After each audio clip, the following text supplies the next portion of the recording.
You ever feel like you're just stuck, like you're putting in all this effort, you know where you want to go, but somehow you just can't quite get there?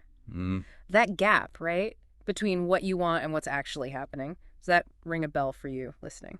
yeah, that's a Yeah. really common feeling. Yeah. And that's exactly what we're diving into today, We are. We're looking at self-sabotage, drawing heavily from the book The Mountain Is You. right? Trying to understand those patterns, those inner roadblocks that seem to keep tripping us up. Exactly. And look, this isn't about blaming yourself, not at all. No, definitely not. It's more about uncovering maybe some hidden needs or fears that are actually driving these patterns. So the goal, really, is to help you get a clear sense of why this stuff happens. And maybe point towards some first steps for moving past it. Yeah.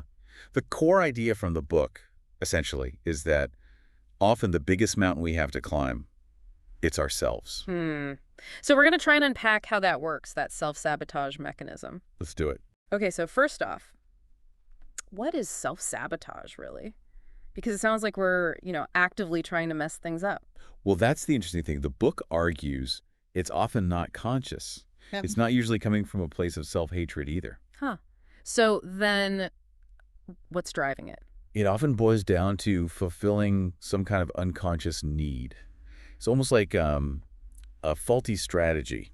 Your mind's trying to keep you safe or meet some need, but the way it goes about it actually holds you back. Okay, so it's not deliberate destruction, more like a protection system gone a bit wrong. That's a great way to put it, yeah. Yeah.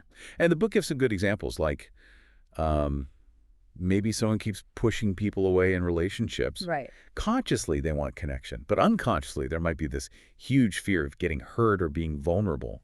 So they sabotage the connection to avoid that feeling. That makes sense. Or like someone who holds back in their career. Exactly. Maybe deep down, they actually crave doing something creative, something that feels, I don't know, less secure. So they undermine their current path. I can see that. And the book also mentions things like overthinking feelings instead of just feeling them. Yes. Or downplaying your own strengths so you don't have to risk failing if you actually try. Right. Avoiding the vulnerability of putting yourself out there. All of these, the book suggests, are coping mechanisms. They're ways to avoid something uncomfortable. But they're not real solutions. Not at all. They're like temporary fixes, Band-Aids, really. They might give you a bit of relief in the moment, but they don't solve the underlying issue. You end up avoiding the very thing you say you want. Okay, this is where it gets really interesting for me. The book talks about irrational fear being a root cause. Can you expand on that a bit? Sure. A lot of self-sabotage seems to stem from these really deep-seated fears we have. Maybe fears we haven't even really looked at properly. Fears about ourselves or the world. Both, potentially. Fears like, I'm not smart enough, or I'm not attractive, or people won't like me, or even I'll lose my job. These kinds of things can get lodged in our minds. And they just sit there influencing us. Pretty much. Yeah. And sometimes, the book points out, these fears are abstract. They might represent something else, something deeper that feels too big or scary to face directly. How does that work? Well, we might latch onto a smaller, maybe less likely fear, because confronting the real core fear feels overwhelming. It's like a safer worry in a weird way. Wow. The example in the book about being anxious in a moving car because you're actually afraid of moving forward in life. That's powerful. It really is, because the car isn't the actual problem, right? Yeah. It's a symbol, and that highlights something crucial. If you just focus on the surface thing, like trying to manage the anxiety in the car, without dealing with the underlying fear of, say, losing control or stepping into the unknown. You're just spinning your wheels. Exactly. You're treating the symptom, not the cause. You'll likely keep facing that same obstacle. So is it also fair to say that self-sabotage might be a sign that the stories we tell ourselves, about who we are maybe out of date? Oh, absolutely. The book strongly suggests that. Self-sabotage can be like an early warning signal that our internal narrative, our self-concept, is limiting us or just plain wrong. And that self-concept, it's built up over time, isn't it? From experiences, what people told us. Definitely. It's shaped by all sorts of things. And then once those beliefs are set... They can be hard to shift. The book mentions confirmation bias. Yes, confirmation bias. It's this tendency we all have to look for evidence that confirms what we already believe. And ignore stuff that contradicts it. Right. So if you deep down believe you're, say, not capable of success, you'll tend to notice every little setback and dismiss any achievements. It reinforces the belief. Can you give us an example from the book of how this leads to sabotage? Yeah, there's a really good one about money. Someone might consciously want to be financially secure. They say they want it, they think they want it. But their actions don't line up. Exactly. They keep making choices that undermine their finances. And the root cause, the book suggests, could be these hidden negative beliefs about money learned in childhood. Maybe they absorb the idea that rich people are bad or that money causes conflict. Ah, okay. So if that's the underlying belief, Then becoming wealthy feels subconsciously wrong or dangerous. So they push it away, even while consciously striving for it. It creates this internal clash. that really illustrates it well. And the book has other examples too, right? Like associating being healthy with being vulnerable somehow. Or chasing praise instead of doing what genuinely fulfills you creatively. Or using food to soothe emotions without actually dealing with the emotion itself. Yes, or even using negativity as a weird way to connect with people. It all comes back to these ingrained beliefs that we often haven't really stopped to question. So the real work starts with actually looking at those beliefs, asking if they're true, if they're helpful. That's a huge part of it. Mm. Once you start shining a light on them, really observing them without judgment, you often see how illogical or unhelpful they really are. Now, the book also brings up something I found quite surprising as a source of self-sabotage.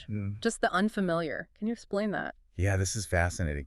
We humans, we tend to resist what we don't know, even if the unknown looks better on paper. So self-sabotage can just be us resisting change, even good change. It can be, yes. Anything new, even positive things like a great relationship or a big success, can feel uncomfortable at first, unsettling, simply because it's not our normal. Huh. So we might actually push back against good things happening. The book talks about this idea of having a personal capacity for feeling good, like an internal thermostat set to a certain level of happiness or success that feels familiar. A baseline. Exactly. And if things get significantly better than that baseline, we might subconsciously do something to pull ourselves back down to what feels, well, normal, even if normal isn't actually happy. Wow. So we're drawn to the familiar, even if we consciously want something different, something better. It seems that way sometimes. As the book says, we often seek what we've known, not necessarily what makes us happy. Which really circles back to our belief systems, doesn't it? What we believe is possible for us kind of shapes our reality. Absolutely. It dictates what we even allow ourselves to experience. That's why becoming aware of those limiting narratives is so vital. Like believing you can only ever earn X amount of money. Or defining yourself solely by your flaws, or thinking you're stuck with the friends you have, even if they're not supportive. Or just not realizing you can change things, like your style, or that you can travel or try new hobbies. Right. All these limitations often stem from seeking the comfort and perceived safety of the familiar. The work is about consciously choosing beliefs that actually serve your growth. Okay, so we've mapped out a lot of the potential roots here. Unconscious needs, fear, old stories, discomfort with the new. Where do we start if we want to actually break free? The book stresses breaking through denial first. Yes, this is absolutely key. Step one is radical honesty. Taking full responsibility. Meaning you have to stop pretending things are okay when they're not. You have to acknowledge the dissatisfaction, the gap we talked about at the start. The book makes a great point that positive affirmations alone won't work if you haven't accepted your starting point. Because deep down, you know it's not true yet. Exactly. You know you're not living the way you want to be.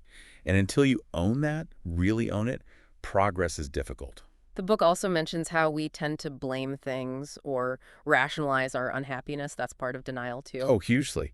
Blaming circumstances, other people, the past.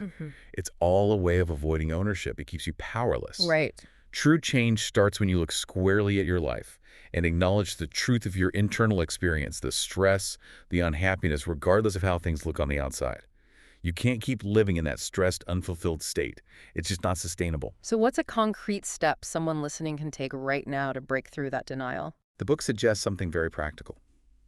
Get a piece of paper or open a doc and write down everything you're genuinely unhappy with. And be specific. No holding back. None. If it's money, list the debts, the income, the spending habits you hate. If it's self-image, write down exactly what bothers you. If it's anxiety, note the specific triggers, the thoughts. Get it all out there. Yes, because that clarity forces you out of denial. It brings you to a point of choice. Yeah. Okay, this is the reality. Do I accept it and stay here, or do I commit, truly commit, to changing it. That fuzzy in-between space, knowing things aren't right but not fully admitting it, that's where we get stuck. That act of just acknowledging where you are, even if it feels miles away from your goal, that seems huge. Yeah. The book says something like, the path begins right where you are now. It's so true. It doesn't matter if you feel lost or like you're at square one. It's okay. It's even okay if you feel like you've hit rock bottom. Rock bottom, that sounds scary. It can be, but the book reframes it. That low point can actually be an incredible catalyst. It's often when the pain of staying the same becomes so intense that the desire to never feel that way again becomes this incredibly powerful motivator. So it's not an end point, but potentially a powerful starting point. Exactly. When you hit that point, blame kind of evaporates. It doesn't matter whose fault it is anymore. Yeah. The only thing that matters is the fierce commitment. I am not going back there. And the book distinguishes this from just having a bad day, right? Right. A true rock bottom, as the book describes it, isn't random. It's usually the result of months or years of compounding negative habits, unhelpful coping mechanisms finally catching up. It's that moment of clarity where you realize, okay, the common denominator in all my problems, it's me. Oh, that's tough, but freeing in a way. It can be. There's that quote in the book from Aidiji Osika. Oh, yeah, the really intense one. Yeah, about needing to find the purest form of being fed up, making it hurt, screaming, I'm not going to live like this anymore. Wow, that captures it, that absolute refusal to continue down the same path. It really does. And the book backs this up. People often don't make profound changes until staying stuck becomes more painful, more uncomfortable than the perceived effort of changing. So that feeling, that deep fed up feeling, isn't something to push away necessarily. No. The book encourages you to get angry, get determined, use that fire to fuel your commitment to change course. Okay, so you get determined, but then there's the actual work. The book talks about facing the fear that comes with doing this deep internal work, right? Yes, it acknowledges that. Healing, real change, often involves facing things that feel uncomfortable, maybe shame about the past, fear of the future, anxiety about the process itself. It's not always easy. And it emphasizes that letting go of self-sabotage will lead to change. Your life will look different. Inevitably. That new life, the one free from these old patterns, comes at a cost. The cost is the old life. And what does that mean practically? What might you lose? Well, the book suggests you might lose your old comfort zone, obviously. Maybe your old sense of direction for a while, potentially some relationships that were based on the old you.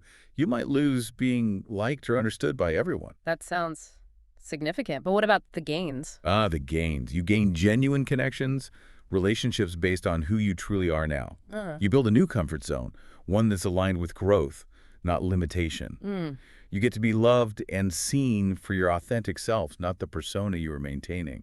So ultimately, the book argues, what you lose is stuff that was tied to the person you're evolving away from anyway.